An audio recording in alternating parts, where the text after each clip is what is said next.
येवल्यातील विस्थापित गाळेधारकांना e tendering न करता रेग्युलर पद्धतीने जे तर ते गाळे देण्यात यावे ह्या मागणीसाठी आपण पाहू शकतात का मालेगाव पुणे आणि नाशिक छत्रपती संभाजीनगर राज्यमार्गावर असलेले विंचूर चौफुली या ठिकाणी गेल्या 1 तासापासून या ठिकाणी रस्ता रोको आंदोलन सुरू आहेत आणि या ठिकाणी जे तर ते हा आंदोलन करत जोपर्यंत याच्यावर काहीतरी ठोस आश्वासन मिळत नाही 56 विस्थापितांना या ठिकाणी गाडे जे तर ते मिळत नाही तोपर्यंत आंदोलन सुरू ठेवण्याची जी तर ती भूमिका घेतलेली आहेत। यामुळे गेल्या 1 ते 1.5 तासापासून जे हा रस्ता रोको आंदोलन सुरू आहे या ठिकाणी वाहनाच्या लांबच लांब ज्या आहेत तर त्या रांगा लागलेल्या आहेत आणि जोपर्यंत याच्यावर ठोस आश्वासन मिळत नाही तोपर्यंत आम्ही रस्ता रोको आंदोलन मागे घेणार नाही अशी भूमिका घेतल्यामुळे आता तहसीलदार काय निर्णय घेतात आणि काय आश्वासन देतात याकडे जे तर ह्या विस्थापित गाडेधारकांच्या नजरा लागल्या आहेत। उमेश पारिक, TV9 मराठी, येवला, नाशिक।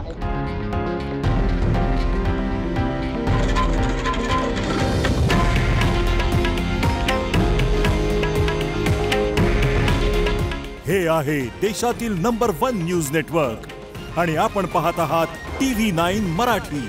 काळजी तुमची, हित महाराष्ट्राचं।